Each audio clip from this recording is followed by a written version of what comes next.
Yogurt merupakan salah satu produk turunan dari susu yang sedang digemari beberapa tahun terakhir. Ada banyak varian yogurt, mulai dari plain yogurt sampai fruit yogurt. Tentu saja ada alasan dari tren yogurt ini. Salah satunya adalah meningkatnya kesadaran masyarakat tentang kesehatan dan pemahaman mengenai pangan fungsional. Jadi, yogurt termasuk ke dalam pangan fungsional. Nah, sekarang apa sih fungsi yogurt? Ternyata, berdasarkan penelitian, yogurt baik untuk pencernaan, menurunkan kolesterol, dan menjadi alternatif olahan susu bagi pengidap laktos intoleran. Ayo ikut untuk tahu bagaimana cara pembuatan yogurt. Sebelum itu, tentu saja kita harus mempersiapkan alat dan bahan untuk pembuatan yogurt. Apa saja?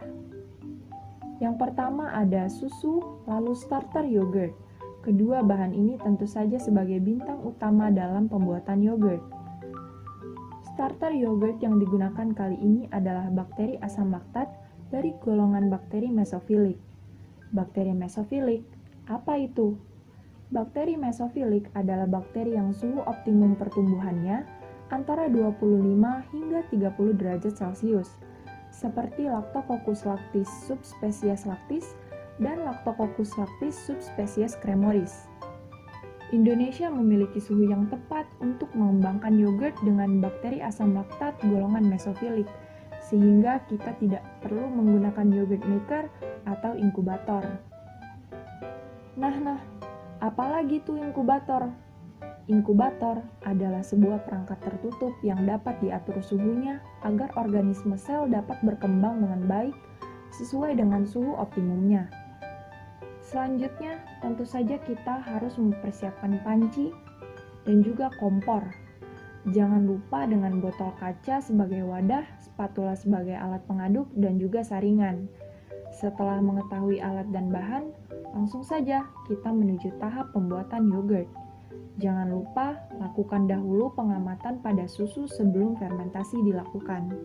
Pertama, botol kaca, tutup botolnya, serta spatula harus disterilisasi dengan pemanasan secara basah. Sekarang didihkan air.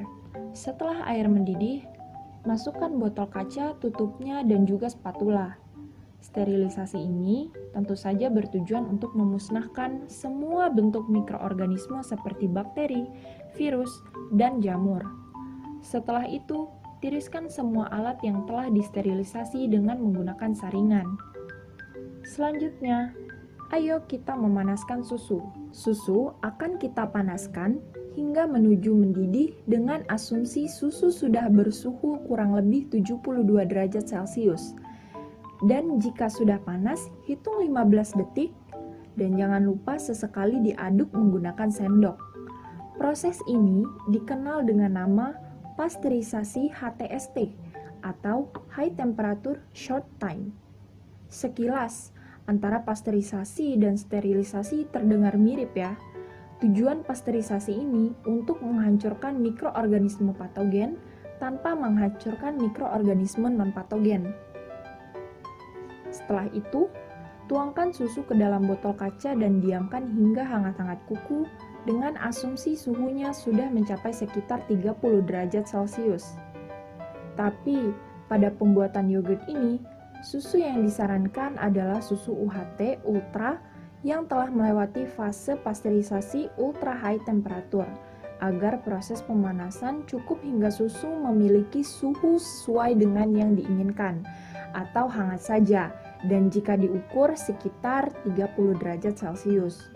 Lalu, jangan lupa masukkan starter yogurt, aduk hingga merata dan tutup rapat.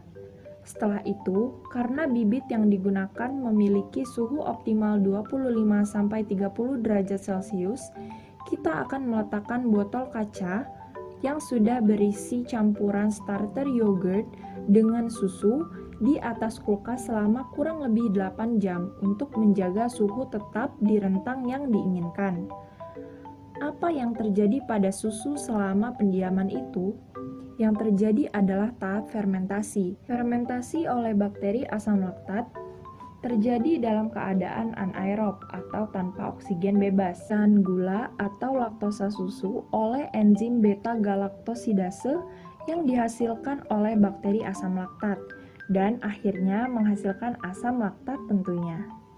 Semakin lama waktu fermentasi ini akan menghasilkan asam laktat yang semakin banyak.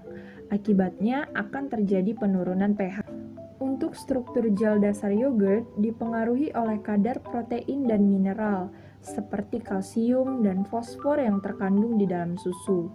Intinya, pada tahapan ini profil dari yogurt akan dibentuk.